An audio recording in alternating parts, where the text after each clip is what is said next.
Moin from Hamburg and welcome to today's Game Starter. So today we will cover the topic of working in the games industry in QA.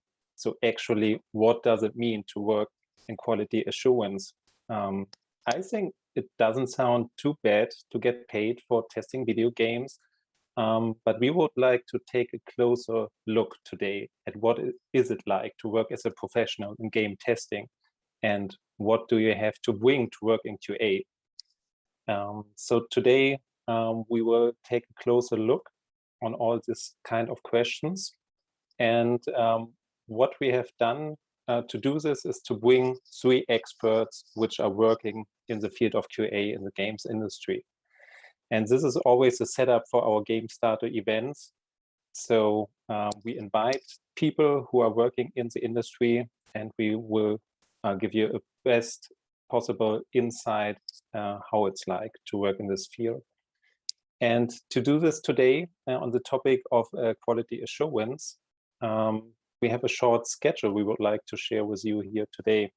So as your host, as Gamecity Hamburg, we're in an initiative to support the local games industry in Hamburg. And today we have 2 speakers from Hamburg-based companies, and we also have 1 speaker from the UK, which will join us today.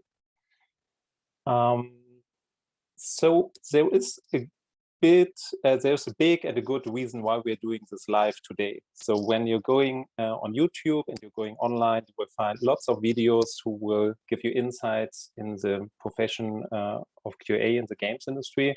But this today is live because we want you to bring in your question and ask all of your questions. And you can do it in 2 ways. So you can head over to our website, gamecity-hamburg.de, and then you will find the link to the live website there. And there's a chat where you can ask all of your questions and you don't need a login to do that. So simply head over there. If you have a YouTube login, you can go there to the YouTube stream and simply post all of your questions there. And no matter where you ask your questions, we are here today to cover all of them. And this is also in our interest. So please make use of it and feel free to ask all of your questions. And also we can continue the discussion we will start here today during our live event later on our Gamecity Hamburg Discord server. So also on our website, and we will post it later in the chat on YouTube. You will find the link to the Gamecity Hamburg Discord server, and there is also a dedicated channel to the Game Starter. Yeah, so what we will do is we will introduce our experts in a minute, and then you can ask all of your questions all the time, but also we will have a dedicated QA round at the end. And basically, this is the schedule for today. And I'm not alone here. So the second host for today is my colleague Maggie, also from Gamecity Hamburg. And Maggie will introduce today's speakers to you. Yes, hello everyone. As Dennis mentioned, we're super excited to have such an international panel today with 3 awesome speakers. We have Lizandro, Victoria, and Vincent, who we of course want to learn all about the job of a QA manager, but also a little bit about themselves and their personal path into the industry and into their job. So I'd say let's dive right in and introduce our first speaker tonight, Vicky. Hello to UK. Great to have you here tonight. Hello. Hi. Do you want to tell us a bit more about yourself, how, where you work, what you're working on, and how you got there? So hi, I'm an embedded QA tester from Firesprite. I can't say any projects that I'm working on at the moment, but they're all very exciting. And I've been a tester for about 3.5 years now. I started working in a large publishing company for games, and since then I've learned a lot of experience in VR and mobile titles, and from there I've taken those skills to working in Firesprite, which is the company I'm now working at, and I'm very excited to see where we go from here. Excellent. And where are you located exactly? I'm located in Liverpool in the UK. Very nice to have you here tonight. Yeah, somebody who lives a little bit closer is Vincent, who works at Daedalic Entertainment. Hi, Vincent. Hello. Hi. You also want to tell us a little bit about your path into the industry, how you got there? Sure. I actually started in the industry in 2015 or 2014. Basically, my first real proper job out of high school, I started as an intern for the playtesting department at Big Point for their Shards of War, which was a MOBA they were developing. I got there because a friend of mine was an intern in the game design department, and he actually told me that they were building that playtesting department. We were a 10 to 12 member strong team back then. And yeah, he told me about the opportunity. I started working there and left by the end of 2015 when they closed down Shards of War. Then I did a bunch of odd jobs in between, became a law student for a while. And when I quit all that, I applied at Daedalic, and I've been here for 1.5 years, 1 year of which I've been working as head of QA. So basically, when you say a friend brought you into a Big Point, it was kind of an accident. It was not like you planned your career in QA testing. Yeah, absolutely. They were doing a playtesting session with invitees, which means they basically mail out a bunch of invites to people. And then those people go there for a day. That play session is recorded, and he was telling me about that while we were playing games. And I just said, hey, that sounds really cool. Let me know if you ever do that again. Well, they didn't. They just decided to hire people to do that all the time. And that sounded like an amazing job, just playing a MOBA all day long, which was basically what I was doing anyway back then after high school. Okay, we definitely have to talk about that more later, because I think that's very common that people say, okay, QA testing, that's just playing games all day. I guess that's not all of it, but yeah, let's talk about that later. But first, I'd love to introduce our third speaker, also from Hamburg. He works at Bytro, and his name is Lizandro. Hi. Hello, hello.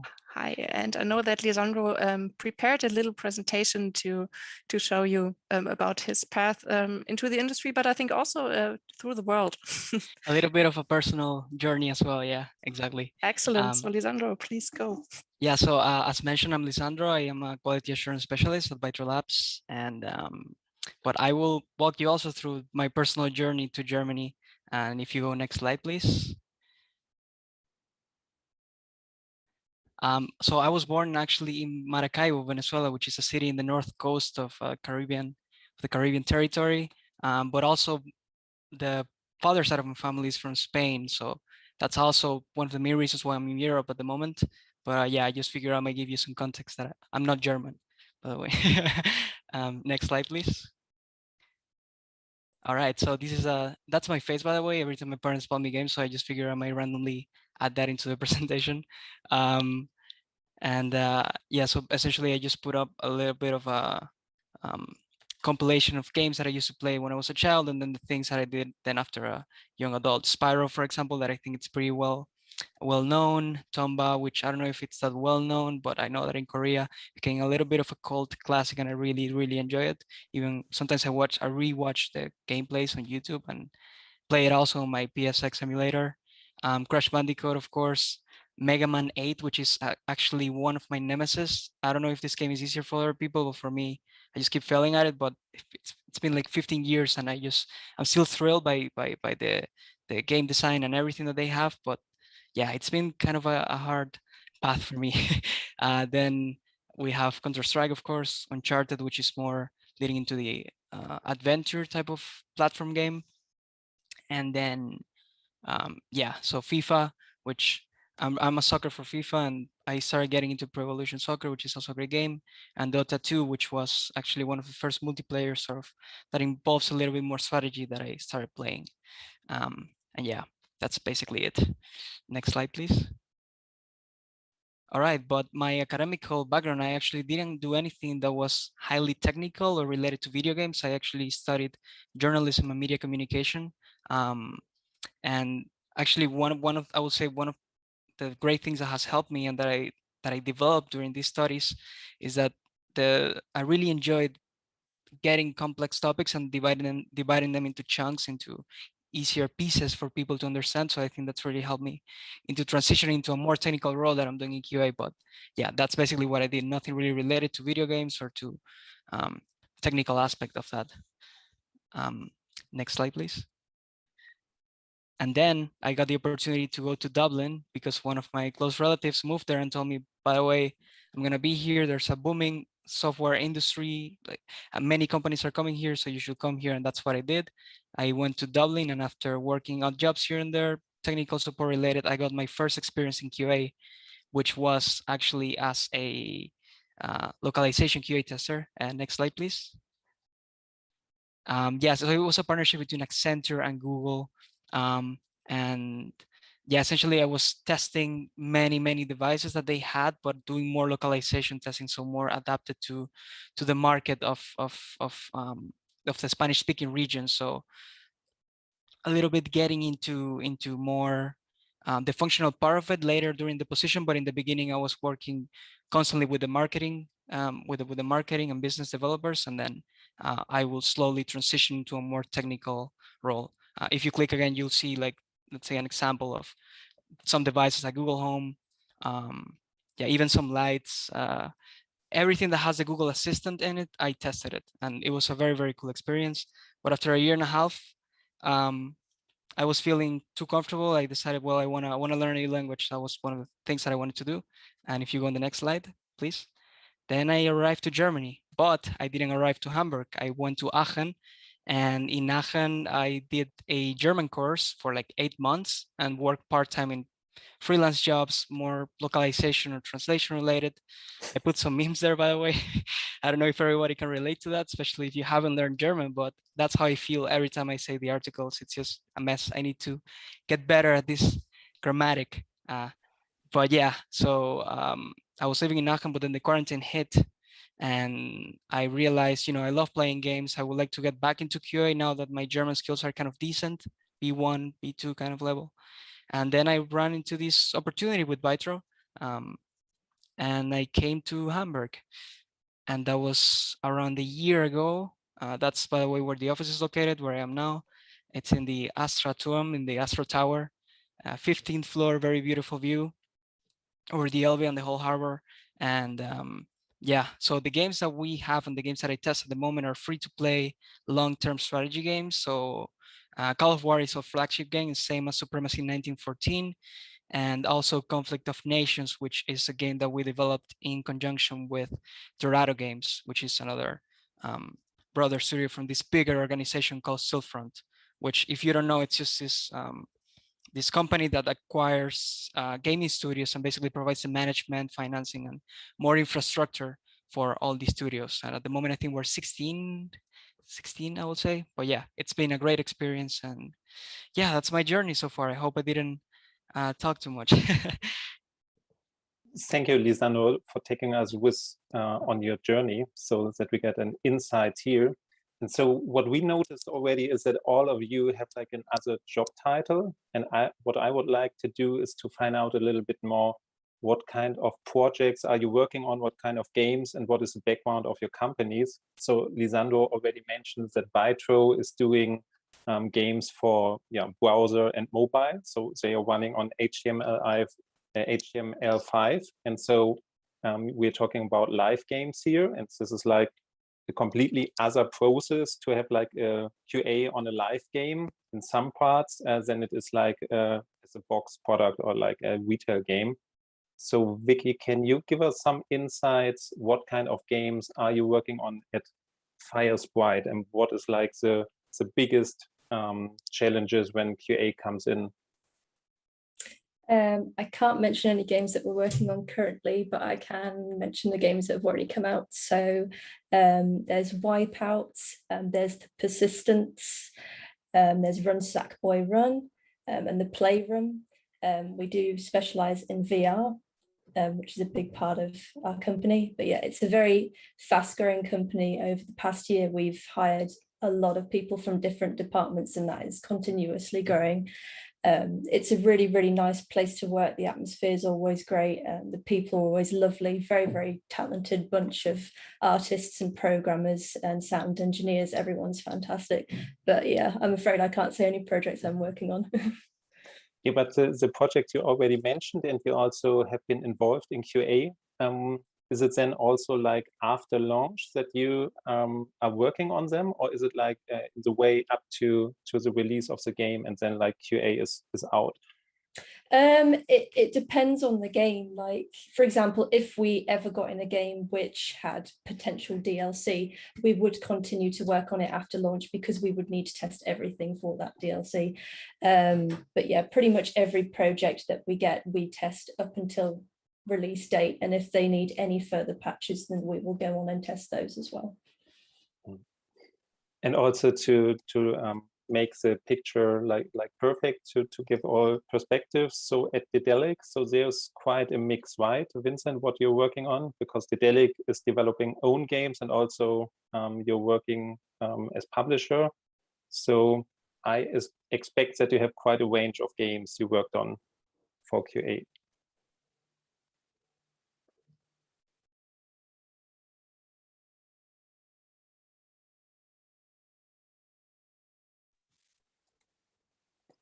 So can you hear me now?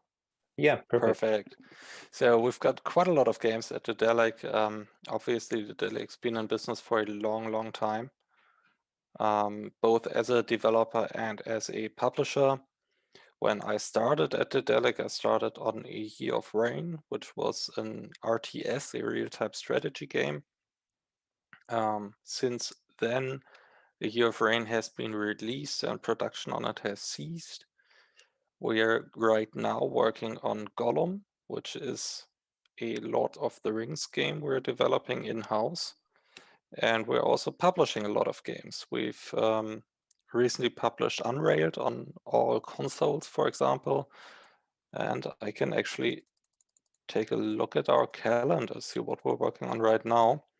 So recently signed were a few games such as Inculinati, which personally I'm really excited about. We're also working on Partisan still, which is a Commando-like game we've released last year. And yeah, we're just keeping on releasing games. Our lineup for this year is going to be huge as well. And Vincent, your job description is actually head of QA since I think a year now. And I guess as such, you have a team that works with you and tests all the game. Can you give us a little bit of an insight how that works? So are you assigning games published as well as in-house developed games to certain people on your team, or how does it work? Yeah, I'm the department head. So basically I do all the managing and all the administrative stuff. I'm also head by our deputy head of QA. Yeah, basically I just pick which project goes to whom. This is based on a mix of availability, capacity, but also personal preference. Because we have so many projects, people can actually say, hey, I really like this project. I'm really excited about this. I prefer playing this genre. And then we'll try to accommodate for that. We used to run with a lead and co-lead tester system, which has in recent times become a little difficult because the idea was that one person would primarily be responsible for one game. But we have now reached more projects than QA testers, so we can't really do that anymore. We also do a fair amount of outsourcing, so we still need some accountability in-house for those projects. So we still have, in a way, primary testers for all of our projects who will then instruct and guide the outsourced QA. That actually, I think that answers perfectly the first question we got from the chat, which is the question is, do you also test the games that you're publishing? So I'd say yes, you do, right?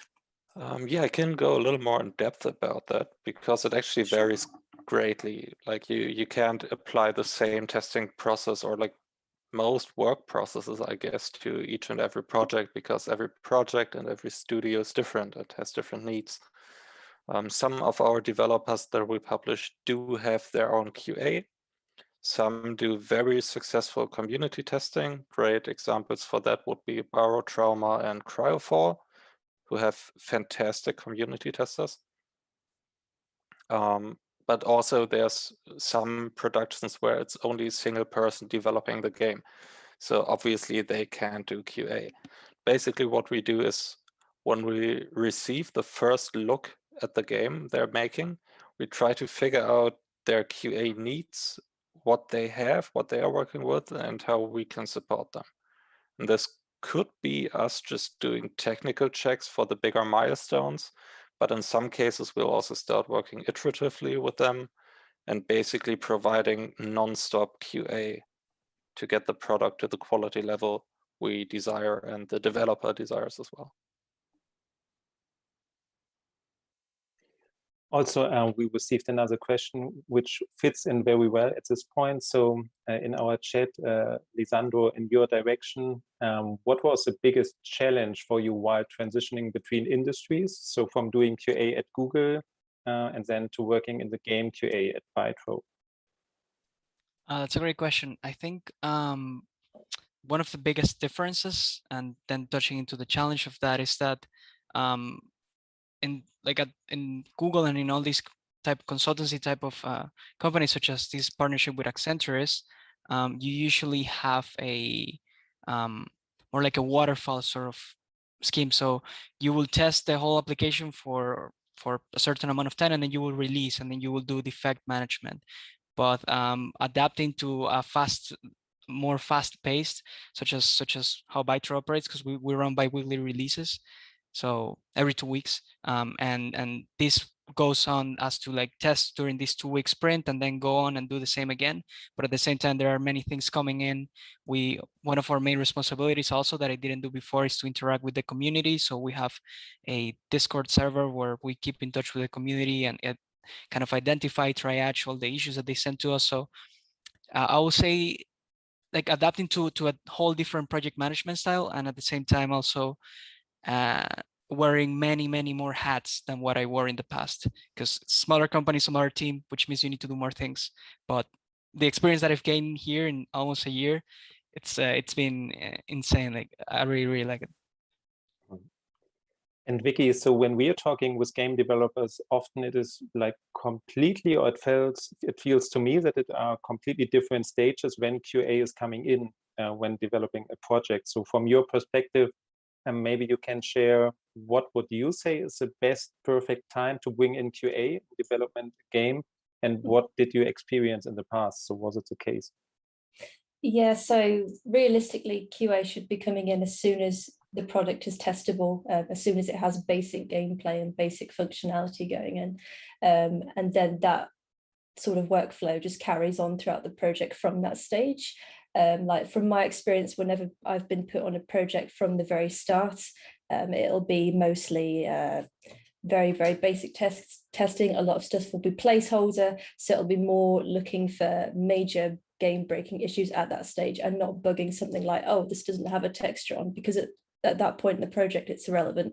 So it's gradually going from early stages of the game to late game is when you're really going to ramp up in terms of how much tasks and work you do and how many test cases you create depending on what it's doing. So yeah, it starts off quite small and then really builds up towards the end of the project. And so also all of us had a little chat before we are going live, went live today. And so you also mentioned there that back at some companies where you worked at, you were close to all the QA testers, but you were not like embedded in the game teams. So do you have a perspective on the differences between working in two different styles there? So with my experience from working at a game publishing company, it was a big group of testers which covered a whole load of different projects, and depending on what team you were on, the workflow changed massively. And in my experience, we didn't get a lot of communication directly with the developers. That was down to test leads that would do that, and then we would just receive the information from the devs and then carry out the tasks. how that differs to where I'm working now in-house is that you are sat literally right next to a developer. So if you have any queries about what work needs to be done, if any tasks need to be done with any changes, you can literally just like lean over your desk and ask them or ping them a message, which is really, really helpful if you have like an urgent query that needs answering. Is there any part of the development team that you communicate more with? So do you communicate more with maybe a producer, or is it game designers? Is it artists? It's mostly game designers. Like we all have like chats for our different projects, but the majority of it is a mix of the level designers and programmers that we talk to, because they're the people who are going to be making the most changes. Yeah, they're the two that we normally talk to with on a daily basis. And maybe a question to all three of you. Do you feel like as a QA tester, you actually do have an impact on how the game turns out in the end? So do you feel heard by the development team, and do you feel, yeah, actually made a difference with my opinion? Maybe Lisa, or yeah, Vicky, you go first. Yeah, I'd definitely say so. Like there'll be stages where the devs will come to us and ask for our feedback, whether it's a new feature they've implemented or it's something that they've had in the game for a while and they just want to make sure that it's going to be good for the user. So that's something, again, that we communicate on a regular basis. And it's really nice to be heard as well, because although we're doing all the testing, it feels like we're giving a load more input when devs take something that we say on board and then apply it to the game. So it's quite a nice surprise when you get like a build in and they've taken what you've said and put it in. I guess so. Lizandro, how is it at Bytro or in your previous jobs? Yeah, so you know, like if you think of Accenture and Google, you think of 400,000 people even or more, you know, that are employed. So of course, when it comes to impact and the scale that, let's say, the impact that your suggestions could have, it's of course it's harder, of course, to go through all these layers of you could say office politics, or you could say bureaucracy, right? But when you're working for a smaller company, even though you get this more responsibility, and this of course also means that you should think a little bit more of what you're doing and really make sure that it's improving processes. But in our case, at least, we're very much heard. Like we keep constant communication with the game designers, and any feature suggestions or changes are always very welcome, because they know that we are kind of also representing an important view for the games, because we basically play it every day. And it's really, I will subscribe to what Vicky said, that it's rewarding even at the end of the day to know, you know, you like, it motivates you to want to improve the product, right? You're not just testing and clicking around, you're actually looking for improvements. And yeah, I will say it's very much a good thing. Same for you, Vincent? I know you're more like the head of QA, so you have a lot of tasks that are not testing itself, but I guess you made some experiences there too. Yeah, I'd agree. It's very rewarding. In fact, going back to my time at BigPoint, being a playtester is basically just that. Most of our job was to play the game 5v5 all day, every day. And then by the end of every day, we'd have a 1 to 3 hour meeting with game design to discuss any new changes they put in, any prototyping we tested, balancing everything. And that's definitely super rewarding to have an impact to such a degree. You mentioned that before, playing the game the whole day long. So I think it's finally time to answer that question. Is it really like that? So how much of your workday is actually just playing the game like a regular gamer would play it? These days, it's like 5% maybe. It's changed a bit. Back at BigPoint, it used to be the vast majority. It used to be like at least 50% of our workday. We would do some technical QA, but playtesting is basically the process of playing the game just in the way you normally would, and then obviously you take notes to be able to give a good feedback later on. But that's only one aspect of QA. So we also do technical checks, which can just be checklists that we go through, producers like Sony or Microsoft do have their own technical requirement guidelines. So you can just work through those. For PC, we wrote our own Excel table that we just worked through. And then it's a lot of writing tickets, assigning tickets, checking back on tickets that the developer said they're fixed, and then maybe making a note that they're not quite fixed or cause some other issue. And then when they're fixed, going back in the next update to check if they're still fixed. So yeah, it's become less and less of actually just playing the game and more of a job. One more question about, you mentioned those checklists. How are those created? Do the QA testers themselves create it? Do maybe programmers give their input? Please check if this works fine. So as I said, Sony and Microsoft and Nintendo provide those in different forms with different names. So Sony's are called the technical requirement checks. And then it's basically a bunch of test cases you can work your way through. For PC, Valve, I believe, provides you with some info, but that's only the sales platform you use. So for everything else, we do have to write our own checklists. I don't actually know who wrote ours. It was there when I joined, and I just never really questioned it, I guess. But if I had to guess, I'd say it's like 90% QA and the remainder probably other departments, especially for the more code and tech related stuff. I think we'd need input from either coders or IT. Mm-hmm.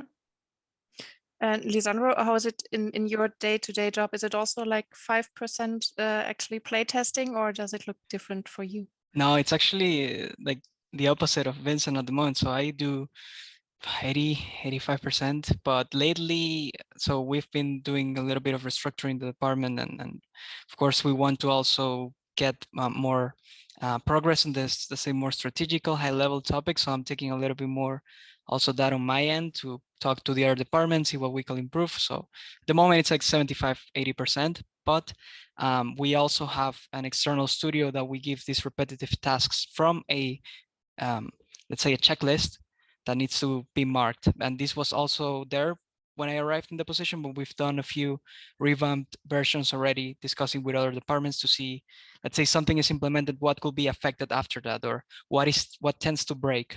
And we also have those checklists that we wrote ourselves and just keep them there in that case. Also because it was a question in our chat, so regarding the guideline you follow. So Vicky, do you have also own guidelines for Firesprite, or is it also the ones already mentioned from the platform holders? So with our department, the QA pretty much has all the control to write what test cases they think they're going to be relevant for the project. So if we get like a project early on, we'll have to go through it and like write up test cases and sweeps, like what areas we need to cover and what needs to be prioritized for milestones each month. So yeah, it's very much all hands on with the QA team to do that process themselves, and then obviously to just double check it with the dev manager before going ahead with it. Hmm. And what would you say, how important is it for the QA testers that they have technical knowledge? So maybe have knowledge about coding, features, platforms. Do you think this is very important to communicate with the team? I'd say like if you've got the experience of having some programming or something in the field of game design in general, that's a plus, because in a sense you're seeing it more from the dev side as opposed to the QA side, and you're more likely to highlight problems that come up in the build, like you can identify them easier and potentially even know why they're being caused. So yeah, I'd say it's a plus, but it's not absolutely mandatory for you to have those skills to be a QA tester. Hmm. And also we always have the perspective when we're doing the game starters to have like this career starter advice. Do you think this should be some information that everybody who will apply for this job, this is really important to have like prior knowledge there, or what should be prepared or took in mind when I'm applying for the entry-level job as a QA tester? What I'd say is if you have the opportunity, like if you have a university which has a course in games design or programming or 3D modeling, absolutely go for it if that's something you want to do, because then again, when you start applying for QA positions, you will have that prior knowledge, which is always helpful. But it's not the end of the world if you don't. Like with QA, you can literally research right off the bat. So just take your favorite game, play it through, write a test case of what it would be like if it was still in development, and just try and find any bugs that have been like allowed to go through on release. Yeah, just like simple homework like that, anything that's going to help you research the industry that you're going into is a big thing. So yeah.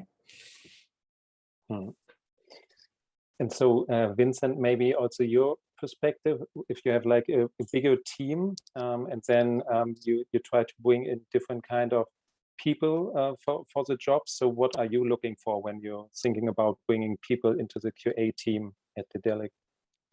So we actually just hired 2 people in February this year.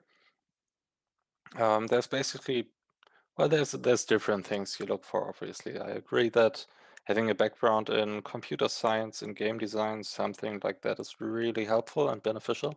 That's a big plus for sure. I'll add to that that at least in Germany, I don't know about other countries, there's also quality management majors you can take in university. So you can get a degree in that. It's something I see very rarely in general tech QA even, but I think the skills are very much applicable to what we do. Other than that, I look for character traits, obviously. We have great team chemistry, so I wouldn't want to mess that up. I need someone to fit right in and get along with the other team members. I think one really important skill is being communicative, being able to convey what you see, what you found in an efficient and effective way, because nobody wants to read an essay to reproduce a single issue. And then it's motivation is a big one, passion, and just a general curiosity about things, like the desire to test things out, to take things to their limit. So actually from the 2 candidates we just hired, they were fairly different. One just straight up aced the test we did with applicants. He provided by far the best result. So that was a fairly easy pick. Also impressive resume. The other one is actually just did internships before he applied at Daedalic. And he didn't really have the skill set, he didn't really have the experience, but he had a very convincing cover letter and did a really convincing interview. So we've decided he'd be a great character fit. He was really motivated, he was really driven and passionate about games and about QA. So we decided to offer him a position as well, and he's been doing great so far. They both have, actually.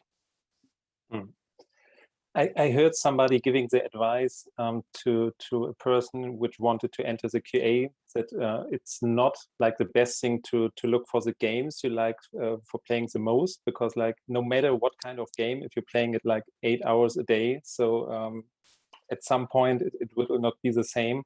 So he said, yeah, you should try to find out what kind of team, what kind of working model are we talking there, what is like the team spirit. So Lizandro, do you have like some advice when you are on the outside to apply at the company? What could be something you look for when thinking about applying for a QA role? So what would interest you, like how a company handles QA? What would be important for you? Yeah, I will have to subscribe also what Vicky and Vincent have mentioned, because I think I'm even like the evidence that even if you don't have the hard skills in the beginning, you with good communication skills and being passionate and being dedicated, you can still get into these positions. Because I also didn't have a background in programming at all, or I was still showing that I was technically proficient, but you know, there's only so much that you can show in an interview, but I think the soft skills part is like what's really valued. And I also consider that having like learning and being curious is innate curiosity, and if you show that, it will definitely, the opportunity will definitely be given, and I can attest to that. I wouldn't be here today if people didn't give me the chance, right? So yeah, I don't know if that answers directly the question, but yeah, that's my take on it. Yeah, so maybe I would like to ask in the direction when you're on the outside of a company. So do you have some advice? So what you would like to know about how QA is handled? Because there are totally different approaches how companies handle QA internally. Do you have some things which career starters should think about? Maybe also the others? Yeah, I think I will get familiar with project management methodologies. So if you're going for a smaller organization, you should get familiar with the agile sort of project management methodologies. If you're going for a bigger company, you should know how waterfall project management works, like how is a product developed and when do you come in as a QA tester. So at least you're well positioned that in the interview, you can also say, by the way, I've done my research. I have a brief idea and I would love if you guys give me more information about that. But yeah, getting familiar with these things, because I know it sounds like the nitty gritty, like the specific stuff, but sometimes it's the small stuff that also makes people know, well, okay, this person really already thought about it through, you know. So that's one thing I would recommend. And Vicky, if you could describe your perfect new team member, what soft skills, what hard skills do you think are most important in QA? Yeah, I'd say in terms of hard skills, just some prior tester knowledge, you know, even if it's, you know, less than a year's knowledge, anything is great to come into the games industry with. But I tend to focus a lot more on soft skills because for me, that's like the bigger part of it when you're joining a team. So if their attitude is always positive when they come into work, that's a big plus. If they're very, very committed when they start working, that's a big plus. And just also how they communicate with other team members. They have to be approachable because you wouldn't be talking to devs on a day-to-day basis, so you have to have that approachability. But yeah, soft skills for me are definitely more important than hard skills when it comes to getting a new team member. Because hard skills you can always teach, I guess. Exactly, yeah. And to find out if someone is a fit, do you work with interns in your department? We haven't yet, no, but it's definitely something that I would consider doing because that would then give people opportunities to see what it's like from the inside on that perspective. How is it for the other two guys? Do you work with interns, or I think you have been an intern in a way yourself, right? I think Vincent has been at Big Point. Yeah, I started as an intern. I was an intern for my entire time there, actually. We also had interns at Daedalic when I started, although I started as a full-time proper employee. Obviously, during COVID, it's not really something we can do. It's just not financially and logistically feasible to set up a home office workspace for an intern who's going to be staying with us for maybe 4 months. It's bad enough for the full-time employees we're hiring. I'd love to do it again, though. I think especially student internships are really important. I think it's great to be able to do those, and they can be quite helpful. I think QA is one of those departments where during an internship, interns can actually become productive for the department. Well, in our case, when I arrived, we didn't have interns. I don't know if they've had interns in the past, but no, we are currently just internal full-time. And then the external, we do outsourcing for certain tasks. But yeah, I haven't had experience with internals. But I do have to say that at some point we considered it as a strategy before Corona hit. And after Corona, we said the same thing that Vincent just said, that nah, no way. It's already kind of hard for us to do this at home. Yeah. Okay, I see. To all of you in the chat who have posted a question, many thanks for that. We have not overlooked them, and we'll of course ask them to our panel. But first, before I would like to dive a little bit deeper into the job description. And I know that many people who work in the games industry, not necessarily as QA testers, but in other jobs, have started out as QA testers. I think that's fairly common for people to make their first steps in the industry as QA testers. How is that for you guys? Have you experienced that in your team? How do you feel about that? Vicky, you want to start? Yeah, sure. I'd say QA is definitely a good starting point if you're wanting to go into the games industry. And I don't just say that as like it's a stepping stone to then suddenly just move straight on to, you know, the next branch in the career. Actually take time in QA because you learn a lot of valuable things when you're in that field. You learn a lot about how the devs work. You learn the processes that they go through to fix bugs. And that is something that's really important, especially like if you want to become a 3D modeler, you can just go and talk to the 3D modeler on the next computer bay and just have a chat with them, and you get to learn about how they work, and you get a lot of opportunities to talk to devs from a QA perspective. So it's definitely a good starting point if you're wanting to go into this industry and then potentially move on to another branch later on down the line. Mm-hmm.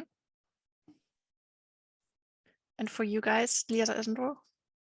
So I think yes, it's very it could be as a start. I share the same opinion, and I also think that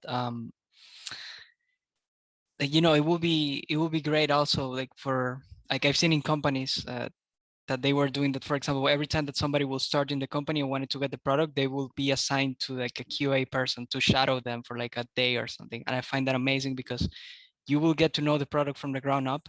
So even if, as Vicky mentioned, if you want to get to other parts of the game, I think QA is a very good place to start. But there's also a lot of innovations in QA and QA development that you could get into. Like, let's say if you want to go into QA engineering or automation, you could also use this opportunity to talk to the developers and get more information on how they started and kind of mix those two, right? And that's actually one of the things that I would like to do in the future, that to also get into automation, learn more about programming, object programming and everything related to that, and then maybe at some point be able to take the next step, right? So it could work for both ways. So you don't need to stay there, but if you want to progress in the same position, you could also do it.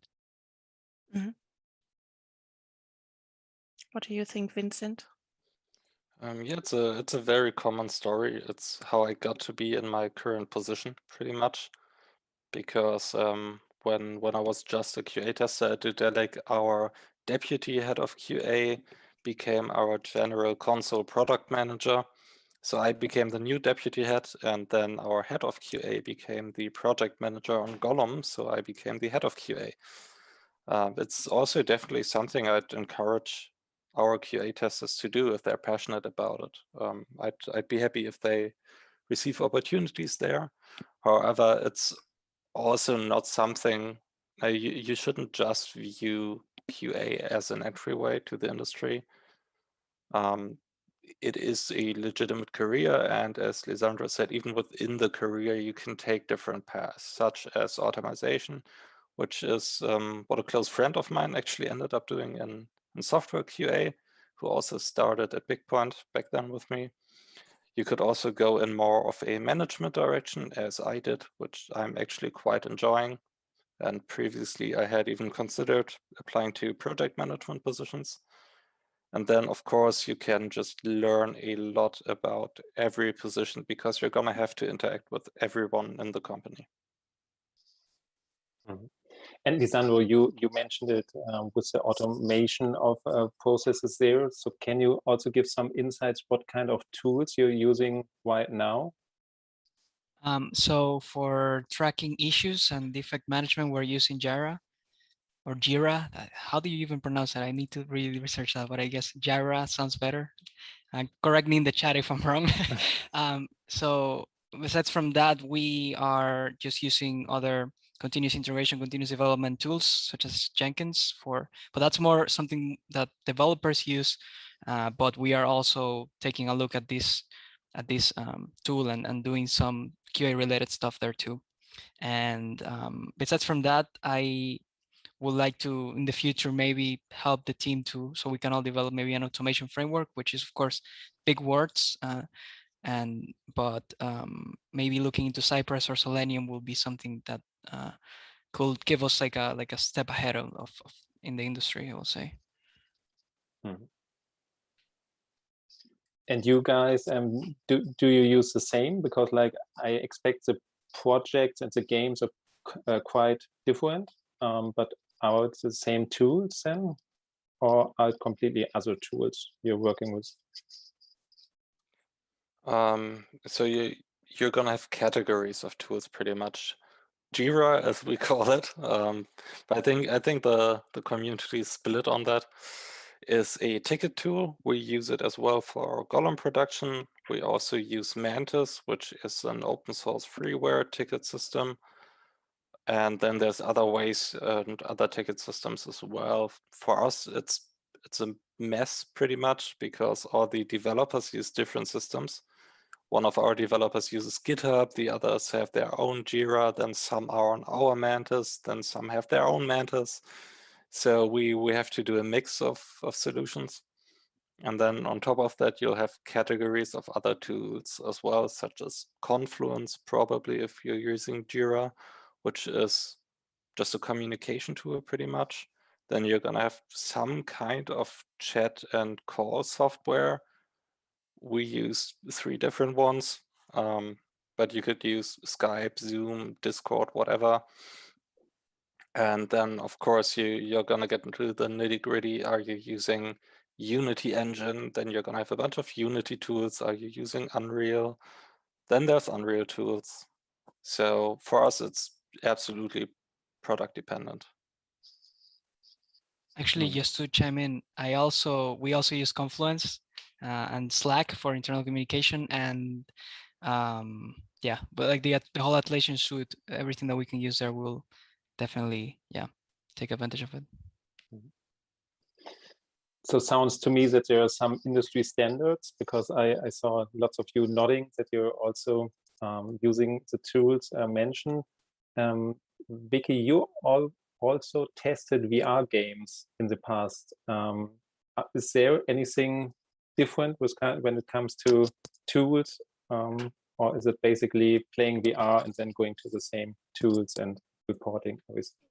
Yeah, I'd say it's pretty much the same system setup with VR. We're using Jira, we're using Confluence, we use Slack just to communicate with the devs. So yeah, there's not really much difference between the two. It's just using a different VR system. And it must be one of the hardest jobs to doing QA on VR games, right? Yeah, it's a bit of a tricky one because every VR game is different. So you can play a VR game and be absolutely fine and not have any issues, and then you can play another VR game and like throw up within 5 minutes. So it's really about trying to get that balance between the two. Devs will come to us and ask us feedback on VR and be like, hey, is this user going to throw up if they play this level? And we'll give it a test out and let them know yes or no. And from there, they alter different features to make the game more stable to play. But we do have like tips and tricks of how not to get sick when we're testing VR, which certainly help, but it also helps that we're testing it like 7 hours a day. Your mind slowly gets used to it either way. And then you get sick when you turn off the VR goggles. Yeah, you're a bit disorientated when you take them off, but yeah, I guess so. Good days and bad days. I actually have a question for Vicky, because that's super interesting. I didn't know. Well, I think you mentioned it last time, but I never met somebody who's testing VR games. So like, for example, for us at Bytro, if we have a bug, the devs fix it, then we reproduce it. But also when they fix it, they test it, right? So that's an integral part of this cycle.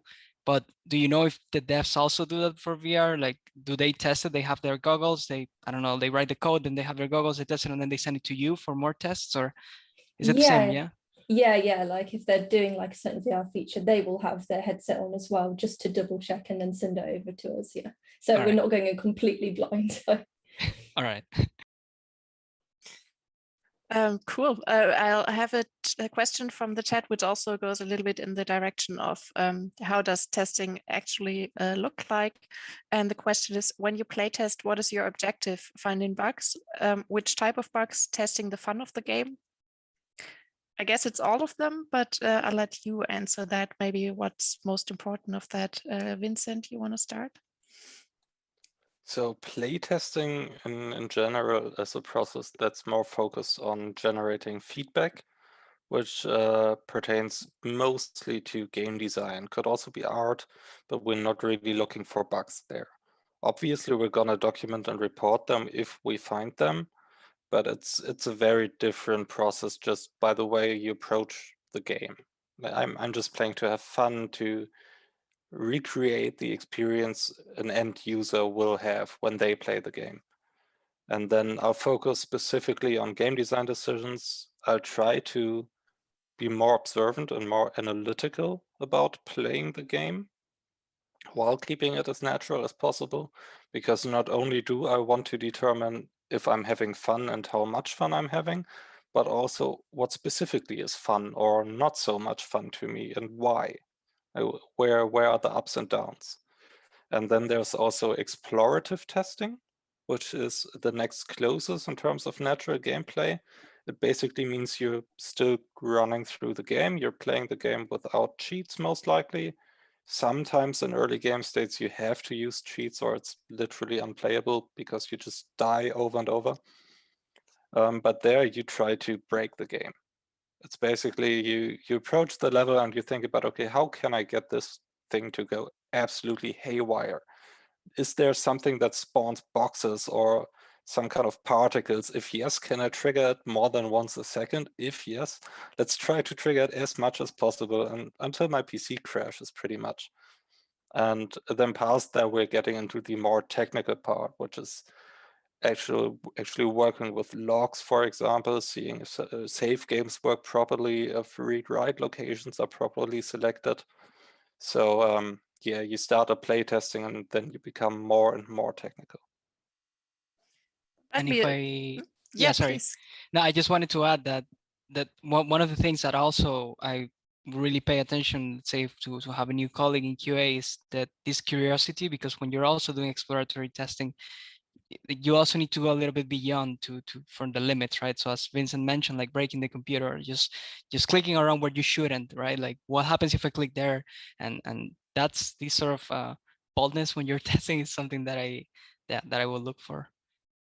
Is it fun trying to break the game, or do you feel always a little bit sorry for the guys who have to fix it? I hope there's no developer from Bytro watching this. No, love it. Yeah, of course, it's always fun because it goes outside of the boundaries. It's something different, right? Our application doesn't break that easily. I mean, like functionally that you cannot play anymore, but that's why it's fun when you find something that actually breaks. Yeah, I can imagine. Brag. No comment. It's kind of like playing detective, right? You're just looking for those little clues, those little hints. I think if you have a fairly stable product, it's very rewarding to find that one specific bug. And there's also just bugs that are incredibly funny sometimes. I remember at Big Point, we had a character, still my favorite MOBA character out of all MOBAs. Bastion, he had this jump you could charge, and then when you landed, there was a huge explosion, and everyone would get stunned and receive damage, and was noise and light. And somehow there was a bug where this explosion triggered something like 800 times instantly at once upon landing. So your entire screen would just light up. You'd basically go blind. Your eardrums would be blown out because the sound would play 800 times at once, and everything would just die where you landed. So it's rewarding in the detective way, but sometimes it's also just very entertaining. Yeah, this sounds to me like then you claim it's not a bug, it's a feature, right? If you have like 800 times this explosion. Especially if you're a main character.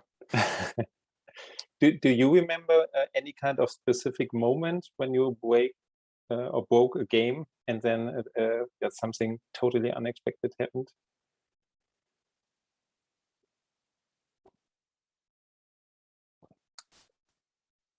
I mean, I think in that level, no, of like explosions that will blind you. That sounds even exciting a little bit. But I do remember, I don't know if you guys ever seen our game, so you have like if you zoom out of like this map, because you have this map, you have different countries, and then you plan your strategy. So you're a country, and then you're able to move your troops into different lands and manage resources and whatnot. If you zoom out, you'll be able to see the whole map or most of it. And I remember one time we saw planes like just flying outside of the map, like literally leaving the board. Like this, it's like a board game, shaped like a board game. They were leaving the board, and that was kind of funny, but not in this level of like craziness, but rather like what's a plane doing literally outside of the Pacific Ocean? It's just nowhere. But yeah, that's something funny I've seen. And what you say, because there's also lots of going on the way games can be played. So there's like the speedrunning thing, and then sometimes it seems like, okay, if there are some points in the game where it's possible to glitch through walls or to other things, then it makes it even more interesting. So are there sometimes discussions where you say like, okay, we know that this could be used for something, but hey, we like it. And if somebody finds it, then it's okay, because or would you say at every point, okay, that's not the right way to look at it, so should be not possible to glitch through something? Are there any kind of these discussions with games you worked on?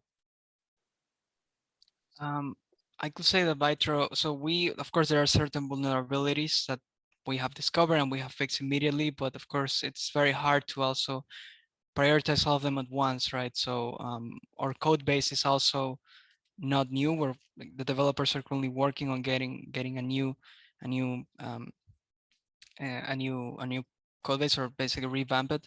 And yeah, I think it's kind of tricky, but we do have certain things that of course we are aware of and that we would like to change entirely. And it depends on the resources that you dedicate to fixing it, for example. I would like to bring in some more questions from the chat. And so we talked a lot about the detective and fun part of testing, but I guess there's also another side, and someone from our audience is asking, what part of your job would you describe as repetitive? It being repetitive. Lizandro, you want to go again? Yes. Okay, well, when you create in general, the onboarding flow, right? So every time that we do a release, or when we're testing on certain environments, we do the user onboarding flow, the tutorial of our game. So I do play through the tutorials many times, especially when we have many bugs on the tutorial and on different parts of the tutorial. So I remember some days playing it like 30 times or something. I kind of know the dialogue already.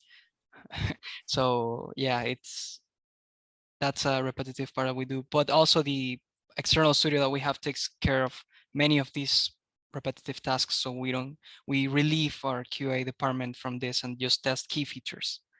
Mm-hmm. Victoria, you worked on some already released games. Do you have any idea what's the longest playtime you ever achieved on one game? I'd probably say it's from much earlier titles that I worked on. So I worked on some mobile titles when I first started out at QA. And I don't know specifics, but considering how long we were on the project, it was hundreds and hundreds and hundreds of hours. I suppose that's like a con of being in QA. You get to do all this cool stuff, but then you go home and you sleep and you dream about testing. Like you can quote the tutorial word for word. You can like sing the music and everything. You know the game inside out. So it's both a blessing and a curse at the same time.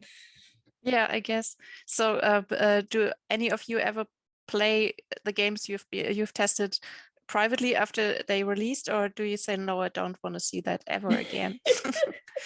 It's kind of a mix. Like I play some of the mobile titles just because of nostalgia, just because of how long me and my team spent working on them. Like, they're fun to go back to, but then you get flashbacks like, oh, I don't want to play this anymore, but I enjoy it, but I hate it, sort of thing. So it's a love-hate relationship. But yeah, I do play the majority of games that I've tested in the past. I go back to them now and then. I will say the fear of playing on your free time and finding a bug. What do? Do you actually note it down? Do you actually just go there? That's my fear. Did that ever happen to you? Yeah. No. Yeah, it happened to me a couple of times, but I have our Slack communications app on my phone, and I just write down the bug, and then reminds me on Monday to write it down. Okay, because testing, I guess, is never actually finished even after release, right? No. Yeah. No. I guess so. And there's also, no such thing as a bug-free software. that's a very wise sentence. Also a question from the chat, which has something to do with that, I guess. The question was, do you switch between projects a lot, or are you usually locked into one until it releases? I think it may be different for you, Vincent, because you have so many projects. Yeah, so I'm a special case even within our department because I have to be somewhat aware of every project. So I tend to, if I actually test a project, it's gonna be the smaller ones that aren't tied to long testing sessions. Like with our bigger projects, we're talking 4-digit hours invested in the game, actual game time, not even counting all the administrative stuff around it. But even for the really big projects, people mostly work on one until that's done. But the project runtime is also shorter if you publish, because we don't have the entire process in-house, where in-house it's gonna take years to develop a bigger title. And as a publisher, you're gonna have to deal with it for anywhere between 3 and 12 months, most likely. Mm-hmm. So people do switch around quite a bit, and we make a point to show off the new signings during our team meetings so that everyone at least sees the games once. Mm-hmm. Actually, somebody on the chat also had a question directed to you, Vincent, concerning the publishing part. The question is, do you collaborate with QA leads at other game studios to implement the best practices strategies in the QA department? Yes, to tie this back to the community testing I mentioned earlier, we have those two titles, Barotrauma and Cryofall, who do it very successful, and Iratus does it as well. And I believe we have even connected another developing studio of ours that we publish with the Iratus devs and QA specialists to organize their own community testing. So it's definitely we share the knowledge whenever we can. And it's a great learning experience because these studios are all over the world. We publish studios from Finland, from Vietnam, from Australia. So even culturally, there's different approaches to things. So we definitely all learn from each other. I guess that's something that Lizandro can agree on, I guess, with the cultural differences. You worked in a few different countries. Have you experienced that? Yes, so I think in my experience in Dublin, I think I don't know, the Irish, I love Ireland, but it's people are more laid back when it comes to deadlines or to do things. I don't know, maybe Vicky also knows about that culture, but yeah, I just found maybe a little bit more. Yeah, the management style was really more relaxed. I'm not saying that it's not relaxed here in Germany, but I feel like people are more punctual, people are more, precise, and yeah, I think you'll tell the difference definitely, especially in an office environment. Even though, disclaimer, I haven't had a proper office day-to-day experience because when I came to Hamburg, the pandemic had already screwed us all up. But before in Dublin, I did live like day-to-day office life, and that's how I found this to be like that. So let's see. Maybe I'll have more feedback in like 3 years when it's over. No, not 3 years, please. But actually, Lizandro, you mentioned something before about outsourcing certain tasks, and that's also a question from the chat. The question is, are some part of the QA jobs outsourced? If yes, which ones, and how does the interaction work with those teams? Can you give a quick overview? Yeah, so we usually have our checklist that we give ownership. So they take ownership over this checklist of like the basic features of the game, but we constantly monitor and communicate with them because we of course have more inside knowledge of what's going on in the games and what goes on the development side. So we are kind of like the bridge between them and the things that they want to know from the development side. So we act a little bit like that intermediary, so to say. I don't know if that fully answers the question, but that's how we roll. So we give them these checks, they do them, they have questions, we answer them. And if there's something that we cannot answer or something they found during certain stages of development, we make sure to get that information from the source, which could be a dev who worked on the feature, for example, and transmit that to them. Yeah. Sounds like a super smooth process. Well, maybe sometimes. It of course has its challenges. Yeah, sure. I think, Vincent, you're also working with outsourcing teams, right? Yes, a decently sized part of my job is coordinating this outsourcing effort. For us as a publisher, it's not feasible to do all of our QA with full-time employees because we don't have a level QA demand throughout the entire year or over a multiple year period, especially because we have different sized projects that we work on for different time frames. We don't always do the same milestones or the same testing efforts. So external QA is vital for us. We do different approaches. We have different partners we work with. For consoles, for example, as mentioned, there's these TRCs for PlayStation. And then Sony will do a compliance test when you submit a game to them to make sure it's up to their standards and you're doing all the PlayStation specific stuff correctly. And some part of that we can do in-house, checking the terminology for all 32 languages. We cannot do in-house because we don't have people speaking 32 languages in here. So that's something we always outsource. Every single time we try to release on console, because we just can't hire that many people or someone like, I don't even want to imagine what a tester speaking 32 languages might cost in the end. But, and if that person exists, but localization QA only looks at language, or do they also test the game? Localization QA is a different part actually. So localization QA looks at all the dialogues, all the text, all the cutscenes, basically everything the writers produce. And terminology QA is part of compliance testing, which is stuff. It basically starts that you can't say controller for a PlayStation game. You have to say DualShock 4 TM, whatever you have it. You have to use all these specific names and titles for things, and you have to localize that for all the languages you do.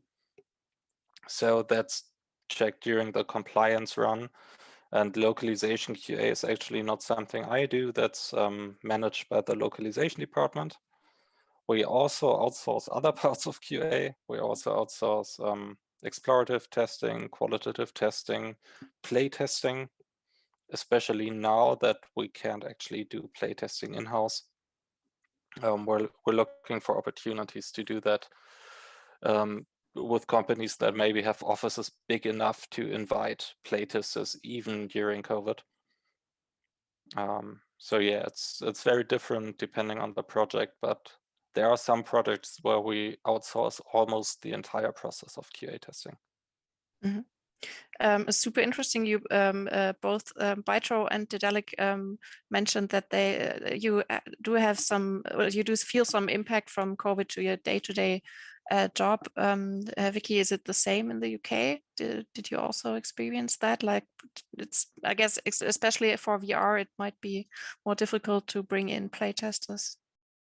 Yeah, the pandemic has not been great for anyone really, but I think we're very fortunate to work in an industry where you can work from home and you can be given equipment to work from home, which is always good. But yeah, like in terms of how we've outsourced people. We tend to outsource testers depending on what project that is. Again, our QA department is very, very small. We can't cover everything, so sometimes we have to outsource that. And yeah, localization definitely comes in as well.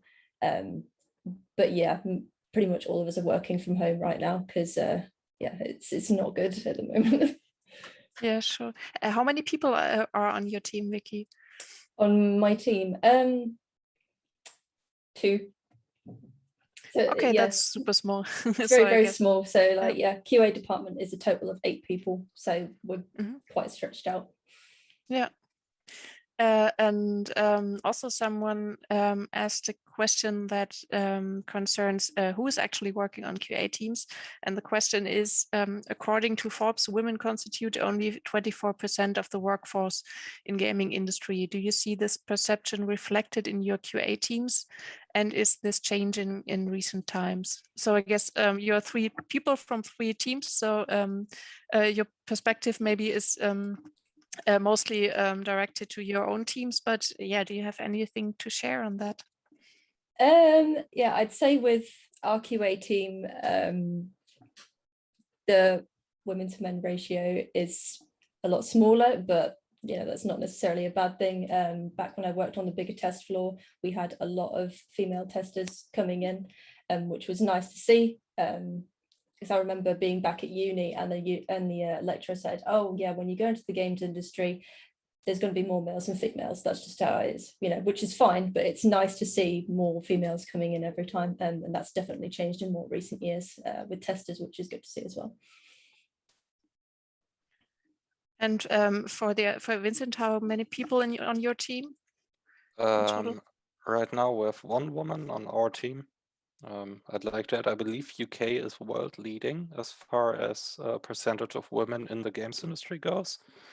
Germany is lagging quite a bit behind. During our recent hiring process, we hired 2 men as our new employees and not a single woman applied to the position. So yeah, it's bad. Obviously, women are very underrepresented. There's also a lot of discrimination going on. We've decided to opt out of requiring pictures of all applicants, for example, which it might sound odd to people not living in Germany or Central Europe, but it's very much expected and the standard, at least here in Germany, to attach a profile picture to your application. And you know, that just further enables these things, I guess. And Lizandro, how is it on I think you're also working on a very small team, right? Yeah, we're 3 people, so 1 external and 2 internal, and we're all men. And actually, we opened the position for quality assurance lead. We got many interesting applicants, but unfortunately, none of them were female candidates. It was always male candidates. And I do, from my previous experience as well, in consulting, it was always, well, not always, but also like 1-to-5 ratio when it comes to like technical testing, male and woman. Yeah. Yeah, so women out there who are interested in the job, don't hold back with your applications. I guess is the message. We still have a lot of questions from the chat that I would like to bring in. This one is directed to Vincent again. The question is, what have you done and what do you need to do in order to make one step ahead or advance in your career? For example, to Vincent, what made you head of QA? So basically, I had some project management experience from prior jobs, being a team lead interim at times. So when I started at Daedalic, I started on A Year of Rain, which was our biggest project at the time. And I somewhat immediately became the co-lead tester because I had prior experience with projects, games as a service, just in general, games of that size. And I started leading the student interns in a way and coordinating testing efforts. I started working very autonomously, regressing by myself without having people tell me what I need to do every step of the way. yeah, it's basically just showing drive, showing motivation, applying yourself, and then, yeah, I think also just expressing interest is a big part, because if you don't communicate what you want and if you don't actively work towards it, people may just not consider you, not because you're not suited for it, but because they don't think to. Mhm. Also, to bring in another question out of our chat here, it's focusing on the interaction with alpha and beta users. So can you give some insights, like how does the interaction with alpha and beta users look like? Are you interacting with them? Do other departments interact with them? How is your take on that?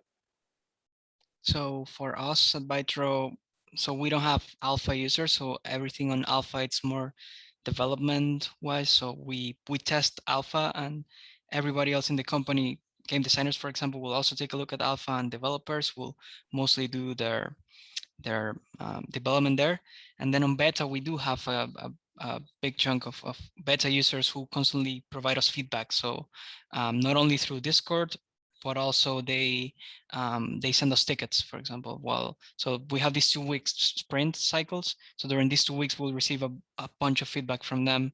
We'll go through the reports, we'll verify them, and also bring them to a developer. So it's a huge help, and I will encourage everybody who's like in the process, let's say, of testing, of using a product, to be a beta tester is really, and provide insightful feedback is really, really helpful for the internal teams and engineering and everybody, you know. And yeah, it's pretty helpful. How is it for you, Vicky, at Firesprite? Is it more community management who is interacting than with the beta users, or is it also QA? We don't do so much of beta and alpha external testing, but like in the past, back from the publishing company, we would get the occasional comment through if a feature wasn't quite right or something was a bit off, because we're obviously testing the game 7 hours a day. It's nice to get a fresh pair of eyes every now and then, because they'll pick up something that we've missed. So yeah, it's definitely beneficial to have those when you need them. Also, one more question out of our chat here. Is there any aspect of your current testing process that, if you had enough time and breathing space between projects, you would like to improve on? So we already heard automation today. So do you have any other things in mind hearing this question? I'd say like something that I'd like to improve on more is what we call destruction testing. So it's basically completely going out of our way to absolutely break the game, because you can play a game streamlined from start to finish and not encounter any problems. But if you try to break it as much as possible, that's when you encounter a lot more problems. So that would be something that I'd love to get more into. It would be a hassle for the devs because more bugs would be put in, but at the same time, it's then going to net out more bugs than we would normally log if we weren't doing that sort of testing. Yeah, for us, there's actually, I have a to-do list of things that's just getting longer instead of shorter. Automation, what I'm looking forward to do is implement what's called a controller monkey. Basically, it's an automated script that just spams inputs like a maniac. And then if we were in the office, when you'd leave the office, you'd keep your computer running and just have the script on, and it's just gonna spam inputs like 20 times a second. And when you get back in the morning, the game probably has crashed, and you have a crash log for the developers to go over. I'd also like to do, for us personally, project management is something I'd like to tackle, because I still test a lot of the time. And I'd like to onboard our project management to Jira and the Atlassian suite, because that's one of the main benefits of the whole thing, that you have everything in one place. I'd like to write more test case tables, because especially now that we've had 2 new team members join us who are both new to the industry, I've been noticing that we don't have enough documentation for rookies. We're very lacking there. I absolutely like the term controller monkey. I'm not sure if you already have the trademark or if it's a specific term, but you should keep it that way. I like it very much. A completely other question, and maybe, yeah, please feel free if you have a perspective on it. I read it more out of the perspective of an indie game developer. So the question is, what is a part of QA in the budget of a game? So also with game budget, with marketing included. So I would expect all QA experts would say it must be high and it should be really high, but do you have any kind of feeling for what it could be in the total budget of a game? That's a tough question. Absolutely. I mean, I would say it should be ideally high because, of course, you want to make sure that the games are running properly and that also this end-to-end experience for the user is a good one. However, you also need to take in consideration how much development investment you have, right? So I would say maybe developing a developer QA ratio will be helpful for knowing how much you're developing and how much you need to test, for example, and not have too much of, if you have too many testers, but you have like 3 developers and yeah, what's to test, right? But if you have too many developers and you have too few testers, then of course you might also run in the situation where you're so overloaded, many features being developed and you don't have enough time to test things properly. So budget percentage, I find it kind of hard to say, but I do think it should be a considerable amount depending on how the project is set. So if you cannot invest in more development without thinking on more QA as well. So I will say, just as always, as a note, think about QA too when you invest in development, but hard to say percentage. Also maybe sticking a moment to this indie game developer perspective. Vincent, do you have a take on it if there is a small team developing a game and then they doing, I would expect most of the QA internally or asking some friends or showing the game around, but do you see a point in developing a smaller sized indie game where it's absolutely crucial to bring in QA? And do you see something like the latest stage where it should be brought in? I don't think you can generalize this. Obviously, there's the outliers like Stardew Valley, where it's just one guy doing literally everything on the entire project and creating one of the most amazing games of all time and most successful as well. And then there's bigger teams where it's not nearly there. So it depends on the software you're using, the programming language. Are you using an engine? Because in-engine testing makes things much easier than if you're writing your own engine. I think for smaller teams, it's oftentimes just not feasible to have dedicated QA. It's bad because there's a reason you should have dedicated QA. Developers not only often lack the experience and skill set to do the more complicated test cases, but also they just have a very clear idea of how things are supposed to work. So they often overlook issues that other testers will find. And also it's just more workload for developers, and they're probably already working overtime, especially if they're doing indie. Yeah, if possible, community testing, I think, is an incredible option for indie developers. If you're doing a demo version, if you're doing a public alpha, try to set up a Discord channel, try to build a community, try to keep that community. And usually, I'll be honest, a lot of the feedback you get isn't really usable because people don't know the terminology, they don't know the syntax, they don't really know how to explain themselves well. But if your community is big enough, like triple digits, then there's going to be a handful of people who will actually provide very useful feedback to you. And I think that's your best shot at QA if you're an indie dev. I think that's super helpful. Let's also see the other two nodding. So you agree? Actually, I think we covered most of the questions and topics for tonight, so we will slowly wrap it up. We do have a couple more questions, but to our audience in the chat, if you do have any more questions, please ask them now and we can still use them. But a question that I would like to ask, because the main audience of Game Starter are career starters who are trying to find their way into the industry and to orientate between the different jobs. So I'd like to ask some questions for them. I think you covered a lot of those topics before, but is to pinpoint it, if you had someone who is a little bit younger than you and who's asking you, please, your experience, can you give me any advice? If I want to follow that career, is there anything you can tell me now that you could not tell me when you first started out? Do you have any idea what you would tell such a person? Vicky, maybe? Yeah, I'd say like the things that I should have known, like when I started, or I wish I would have known, is that it's okay to ask questions. Like, you are not expected to sit down on your first date and know absolutely everything. That's not a thing, that doesn't happen.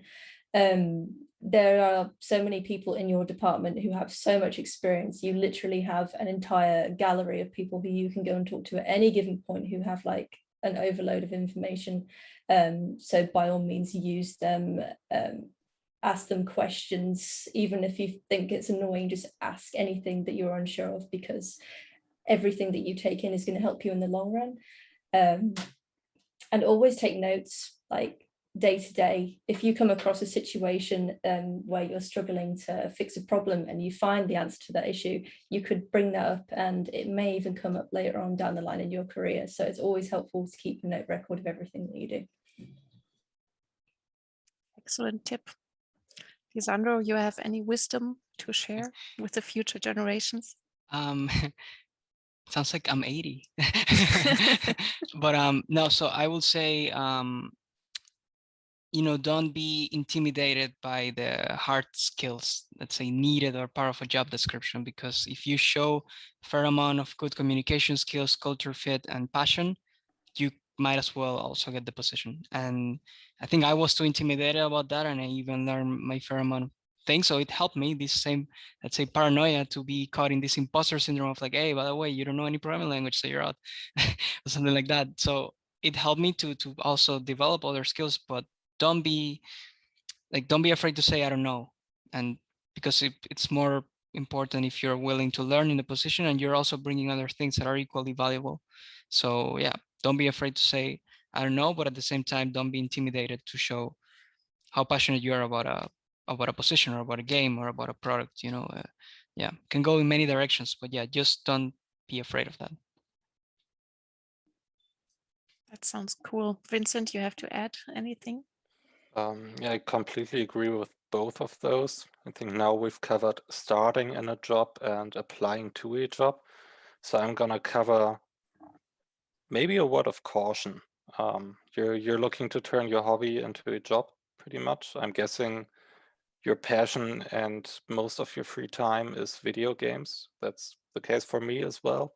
It used to be before I worked in the industry too, but it's not always great to turn your hobby into a job, because I still remember back at Big Pond, we worked on a MOBA. I still play League of Legends to this day. I probably have about 10,000 hours in it now. But during those 1.5 years where I tested on a MOBA, I barely played League of Legends. I think I played like 20 or 25 games during that period, even though it was my favorite video game. Still is one of my favorites. I still play it with friends. So yeah, it's definitely a fun career. I'm super happy that I got to work in this industry, that I went down this path, but it can also take the joy out of your hobbies. It's definitely not for everyone. It works for me. I think it works for the others as well. But if you want to work in QA and in games, I definitely say do an internship first. And try to get an internship that's 5 or 6 months to really figure out, is this something that you can see yourself doing every single day for the next decade or two? That sounds like very sound advice. hopefully there will be more internships soon. We also talked about QA as an entry job into the industry, and somebody's asking on the chat, especially if QA can be an entry job for games programming. Do you have any special perspective on that, any of you? Yeah, again, like I said previously before, you can start off in QA and then work up towards another branch off in the games industry. But again, at the same time, take your time with QA, because you are going to get a load of information of how the different departments work, and that's really important to take on with you. But yeah, I'd say it would be a very good starting point if that's something you want to do. A lot of people who start off at testing end up going into different branches later on down the line if there's something they're interested in, whether it's design or programming or anything like that. So yeah, I'd say it would be a very good starting point if that's what you're wanting to go for. All right, thank you. I'd like to add to that. For coding specifically, I would suggest going to uni and studying computer science, because there's positions like game design or QA in the industry where it's not really expected to have studied in the field. I find that most genuine coding positions do expect you to have a degree or at least prior work experience. So you can't really just start working in QA out of high school like I did and then move to coding after a year, because people expect you to have a load of hard skills to do that. I would also recommend our YouTube video from our Game Starter covering games programming. You can find that on our YouTube channel, and hopefully that will also answer some of the questions that those people in our audience have. In our current chat, we have, I think, the perfect last question, because it gives a perspective to the future. The question is, what do you think is the future of the QA job? So I'd love to hear each of you and your perspective on that. I'd say QA is always going to be important. As long as there is games, there is always going to be QA, and the same goes for really any other industry as well. Like if there's always going to be new software, there's always going to be QA for that software. So it's always going to be a thing. I think like new developments are going to come out of how we test. I think that's going to evolve depending on what the new technology that we have comes out, the new consoles that we have comes out. Testing is always going to be evolving, but yeah, it's always going to be something that's going to be important. One thing I'd add is that for software QA specifically, I assume there will be a highly increased demand in test automation within the next decade or two, because we've seen an increased demand over the past decade, and we've also seen way more capability to do more complicated testing scenarios, and that's only gonna get higher and higher. I thought you would bring in the controller monkey one more time, but that's also fine. I will add to that also, yeah, the automation part, and also there are many more tools being available and being developed that will make it also easier to let's say write test cases but at the same time you cannot automate everything. So I also go from what Vicky said, that you'll always need a helping hand to actually test the product by themselves. So and have an organization while you do it, because it's not only testing but also organizing yourself. How are you going to communicate this, or how are you going to give it priority or assess the severity of it? So there's always like this factor involved, and you always need a manual tester. Or well, not always. Let's see how things develop. I saw recently Neuralink, how a monkey was playing not Tetris but like a similar game. So I don't know where we'll end up in 10 years. So, but yeah, at the moment I would say it's needed. Excellent. So I think we covered all the questions and the topics. Except if any one of our speakers wants to add something, you are always free to do that. But I think it again was a very interesting round. I'm taking away that QA testers can be seen like detectives, and they do have a lot of fun in being super curious and finding very creative ways to break games to make them even better at the end. Dennis, you want to add something before we close? No, I like it so much. That's the last question out of the chat was the future of QA. So maybe we should keep it for upcoming Game Starters events. And so also from my side only, thank you so much for everybody of you on the panel that you took the time to answer all the questions. And as we mentioned earlier, so we have our Gamecity Hamburg Discord, and everybody who has like additional questions regarding QA, head over to our Discord. You can ask it there, and there's a big Hamburg-based gaming development community, and we are happy to ask all of your questions there. And so at this point, thank you very much for you to attend on the panel, and thank you very much for viewing today. And also, thank you very much to Simon, who's handling our stream tonight, and to Mathilde, who provided the music we had in the beginning. But of course, most of all, thanks to our 3 panelists who gave, as I think, some super interesting insights. And yeah, we hope you enjoyed it. Yes, see you soon. Thank you for having me. Thank you. Thanks, and have a good night. Bye. Bye-bye. Bye.